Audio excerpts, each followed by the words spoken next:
Hello. Good morning. Good evening for you. Good morning for me. How are you? Hi, how are you? Good. I'm doing very well. It is a good time? Fantastic. Beg your pardon? It is a good time? Yes, no, I'm organized. I'm sitting here waiting for you to call. Okay, great. Thank you very much. Anyway. So good evening, Lisa. Thank you very much for taking the time to talk to me. My name is Claudio, and I live here in the United States. Whereabouts in the United States? Close to Washington, D.C. Okay. I live in Virginia, and about 15 minutes from Washington. I know you're going to be touring next year with the Condensed here as well. And, yes. So I'm going to be seeing you actually next year. I'm seeing you 4 times. Oh, wow, that's lovely. Yeah, so you open the third part of the tour in Vancouver. So I'm going to be flying to Vancouver, and then the day after you play in Seattle. And then toward the end of the tour, you do Washington, and then you do Philadelphia. So I'm going to be in those 4 shows. So. Oh, that's so nice. Yeah, I love your music. So, and actually, I'm from a country that they love your music. So I'm from Chile. Oh, wow. So people love your stuff from there. Yeah, I was born there in Chile, and I had the opportunity to come to the United States to study, and and I ended up staying after that. So. Oh, that's so lovely. Oh, I love Chile. Yeah, very, very nice. And I was thinking that, so toward the end of the tour with the Condensed, you go in, let's say you play Mexico City and then Guadalajara.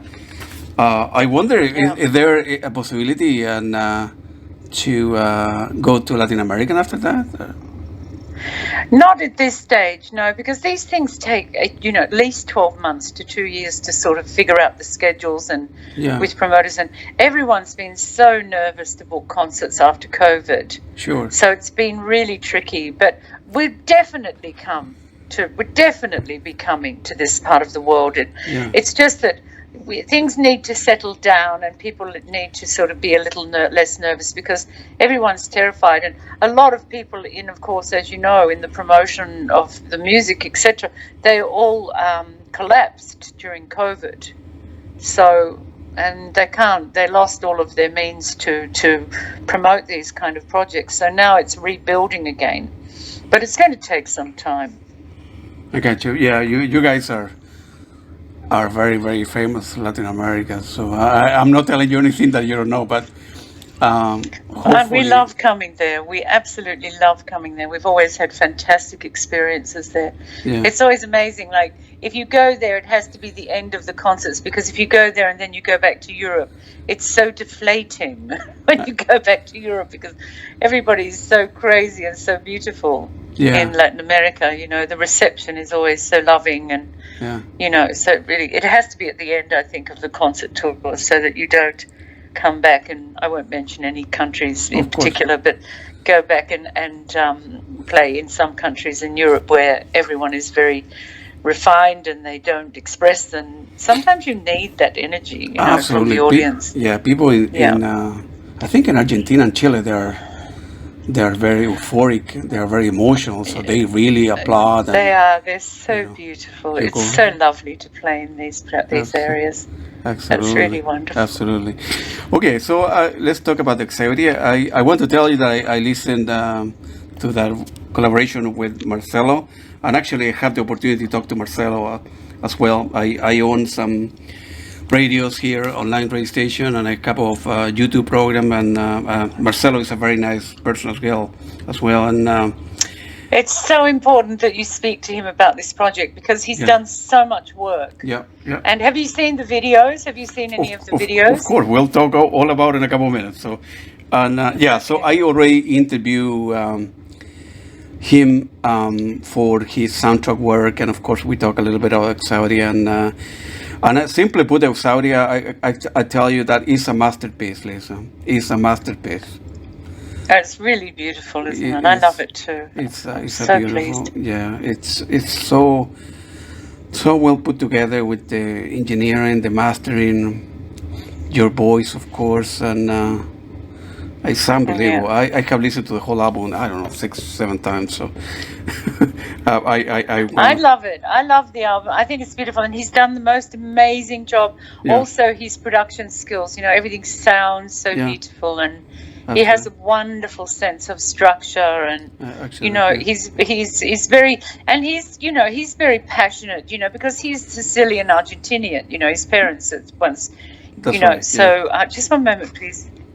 Oh, it's all right. It's my mother trying to ring. She'll try and ring 500 times. Yeah. So I should try and say to her, can you hold on? But I know if I do that, I'll cut you off. Yeah. So I have to leave her. So just don't worry if you can hear things ringing in the background. Okay. But, the thing is that, because he's Sicilian Argentinian, that his parents are. So even though he's based in Los Angeles. Mm-hmm. So he's very passionate, and it shines in the music. You can hear this in his music. It's just beautiful. Absolutely. Plus, he's Marcello. I love working with him. I mean, we do have our difficulties. We have moments where it gets a little bit feisty, but not in this album. This album, I think, is the easiest project I've ever done with him. Yeah. We just flowed. It was really special, this work. It just flowed. Absolutely. It was really. And you guys collaborated remotely, right? Because I think it was during the holiday. Well, we had to, because Australia was in lockdown for nearly 1 year, on and off, Sure. So it was crazy. I mean, we couldn't go anywhere. I had to cancel so many concerts, tours with Hans Zimmer, with Brendan, with Dead Can Dance. All these concerts had to be cancelled, because of COVID. So, sure. And I was at home, and Machi rang me and said, do you want to do some work? And I said, yeah, sure. And so we started to, it was sketches, and, he said to me, can you sing like 4 or 5 passes at this thing? And then I sent it back, and he was so wonderful to work with on this project. Maybe that's all it takes, when you work with another composer. Just don't be in the same room with them, and it's all going to be fine. Yeah. I know. Maybe that's the solution, to all of these difficulties that we have, Yeah. But no, it's been a really amazing, and I'm so blown away by what he's done with the videos. I can't believe it. Oh. It's such a hidden talent that he has. Oh, it's amazing. Extraordinary. It's amazing. Really beautiful. I mean, I don't know. Have you seen the one that's called When the Light of the Morning Comes? Of course. Yep. Oh, I can't believe, it's just, there's so many layers and subtexts. Absolutely, right.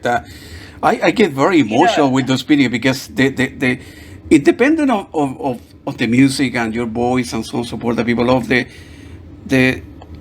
images are in the video, right? Are so powerful. Images, that girl in that red cape, and when that comes in, and then you've got this tower, and it's like the horror of Papal Rome or something, like the Roman churches or something, and then you've got the, this beautiful, this ballet shoe, turning, and it's absolutely exquisite. I think this is a real thing for him. He's really unlocked, because that he's an absolutely brilliant painter. Yeah, he paints these extraordinary, and they're not like modern paintings. They're like small Leonardo da Vinci's. I mean, they're extraordinary, the amount of detail, and he really has this extraordinary visual, artistic side, and it's come through in these videos. I can't believe it. I said to him, this is something you should be doing all the time. He said, I don't know if I could do it to someone else's music. I said, of course you can. You've got this, you're an artistic soul. You can do anything with art. Yeah. There's no restrictions. All it takes is for you to fall in love with something, and there's your palette. Yeah. So anyway, I'm really thrilled. I really love the work, and I'm hoping that we can do some concerts. It won't be, of course, this year, because we have concerts already, too many of them, but it could be might be able to put something together. But I really want this to be different and unique, and it doesn't have to be lots of concerts. We can just do some cameo things, but try and sort of look around. You know, I mean, we could even look around in South America and say, well, you know, guys, you know, is there a university where you guys have, you know, classical kids doing education with classical instruments, and we can come there and do this with you, you know, one-offs here and there, you know, sort of thing, that it's not about the money, it's about creating great art. And, you know, we want to do this, you know. It's nice to get a bit of money, but, you know, it just doesn't seem to come our way. I don't know what it is. There's, you know, you get these artists on the planet and they get so much money, and I don't know what it is about us. We just seem to always be struggling in some way, you know, but that's the way it is. We take condensed, you guys at the beginning break even. I mean, you were not making, you were traveling. We were 9 years. We were starving. I'm not joking. And when people say to me, well, how do you break into this industry? I said, do you have to? Well, all what we did was starve for 9 years. So I don't want to advise you to do this, you know, because it was really hard. But we never expected to make any money. We just sort of didn't expect it. It wasn't really, and I know that doesn't sound truthful, but I swear it on my soul, it was true. We really were shocked when we actually started making some money from the ubiquitous Mr. Lovegrove and from Yulunga, and we started making some money, and we're like, we were shocked.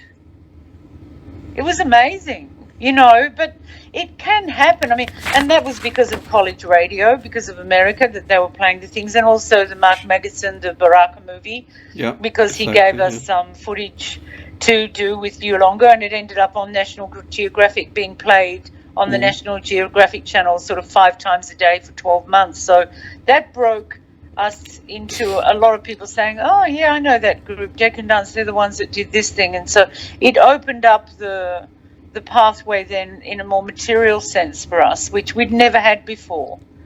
You know, we'd really done it hard. And I often say to Brendan now, you know, when I look back and think of how hard it was in the beginning, but we didn't even notice it.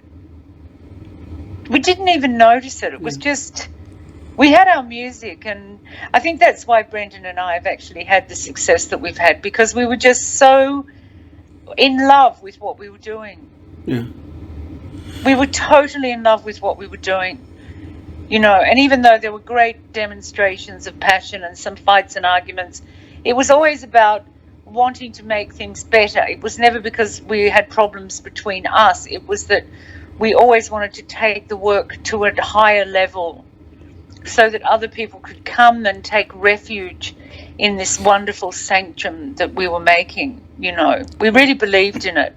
Absolutely. To be a place that existed outside of mediocrity. You know, and I think we still do. I think that's why we do this, because there has to be somewhere to go that isn't Kmart or Kohl's or what do you have in America, Walmart, you know. There's got to be somewhere else to go, and it has to be something that unlocks the imagination and unlocks your sensibility and shows you of your potential as a human being, that it's not just about greed and money and wars and fighting, that your potential as a human being is as fragile and as exquisite as that ballerina spinning around and with the light coming over her shoulder. I mean, why can't we just be inspired?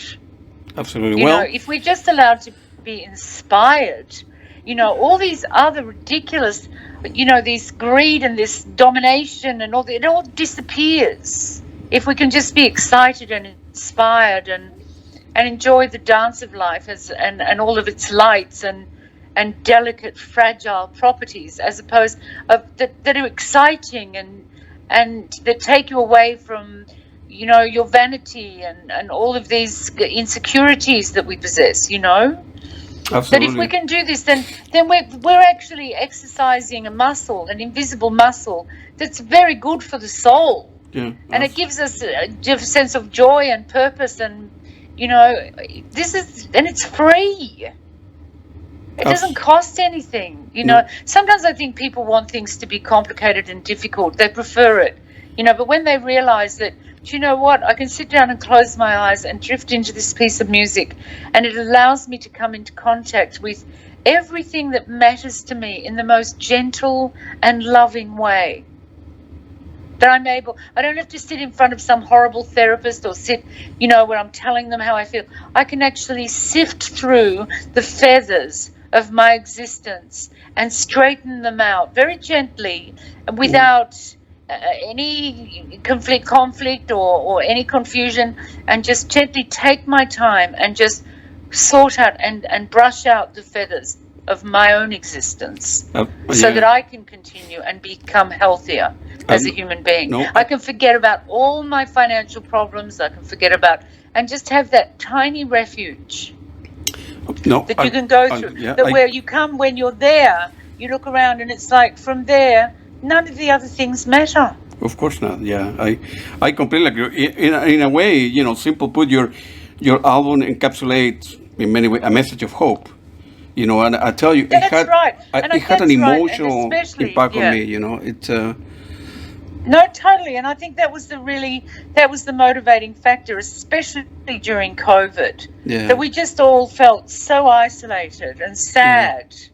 And that's the thing with when you're doing this work as an artist, you reach for the counterpoint of what is in front of you. If it's a really dark time, you'll make something positive.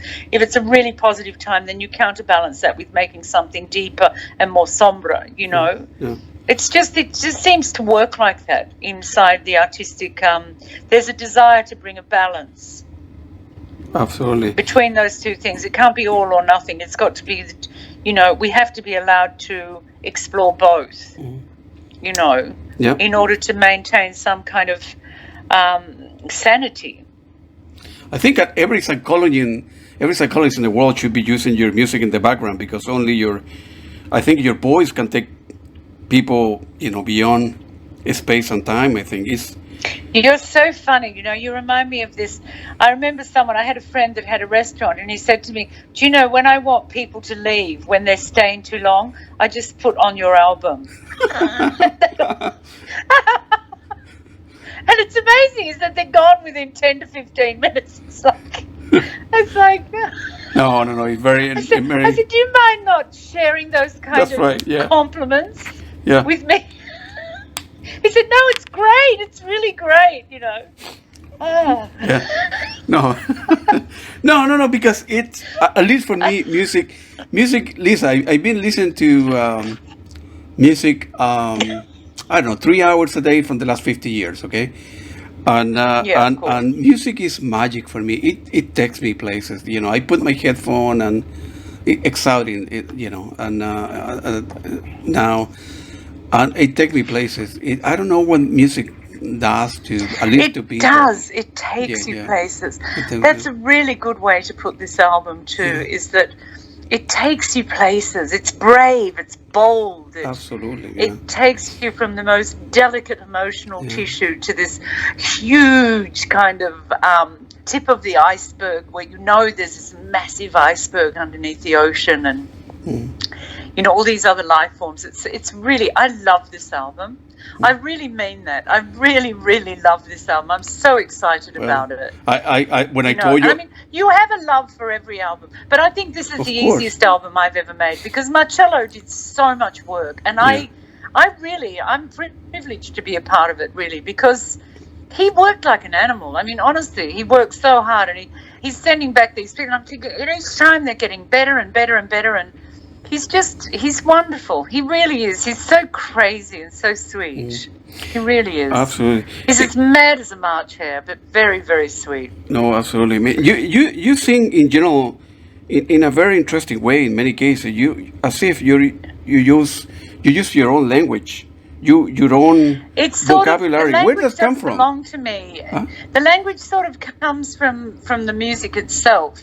I remember the neurologist said to me once, I can't understand, you have these different languages and they sound, and each time you sing that piece of music, it's the same language for that piece of music. And I said, I know, it's really weird. I can listen to stuff that I did when I was 19 and I know what the words are. Yeah. Even though they're different, it's so deeply entrenched. But I've tried to describe this to people as the fact that what happens with the singing is I sing in the language that we were born with, not the one that we were taught to speak in. And that's where we start to speak in systems and, so that we can communicate together. I communicate perfectly with the language that I was born to speak in, which was the one before, the systemized language. And that's why other people can respond to this, because they also have this language. It's not a language to be understood intellectually. It's a language to be felt and experienced, that is part of the frequency and the resonance that exists between us and as humans with sounds. And we've been denied this because it's not practical and can't be controlled. So, the thing is, when I find that if I do classes with people, when I'm working with people that want to sing, and most of the people say, well, look, I would love to be able to sing like you or whatever. And I said, well, you don't want to sing like me. You want to sing like you. So why don't we get together and start to unlock this voice of yours? And, oh, no, I can't sing. I could never, ever sing. Oh, no, I sing. I sound terrible when I sing. I said, well, okay, well, let's get together. And, and then they're like, oh, no, not me and not me. I don't think I can't do. And then you get them, okay, sing one sound. Sing one note. Just let them sound come out. And then the next note, and the note, and do this, and let this note, and louder, and turn it, and twirl it, and make it soft, and just play with this note, and then go to the next note. Do you know, within half an hour, you can't shut these people up. I'm telling you. Yeah. And it's like, can we just let Jim have a turn? Can we just let Sue have a go? And it's like, no, hang on. I think I've got something. It's so sweet. Do you think it's so sweet? But we all have it, and once we realize that we are not restricted by practical intellectual language, we are all composers and musicians, and we all have a natural instrument. It's just that we're told that we don't, and it all has to be terribly perfect and everything. It's like when people say to you, oh, how do you write scores for movies? You start with one note or one chord or a couple of chords. You don't start with a symphony. You just take your time and enjoy the process. The one thing that I know when I'm working with little groups of singers or whatever, I love those moments where everyone bursts out laughing. That's so healing.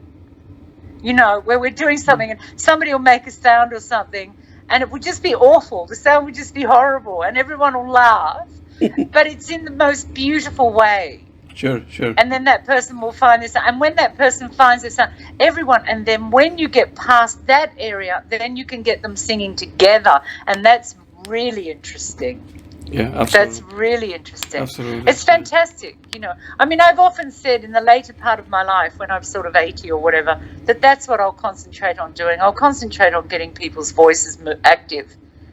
Because at the moment I have to earn money to live, I can't, but when I'm on a pension, I can do this work.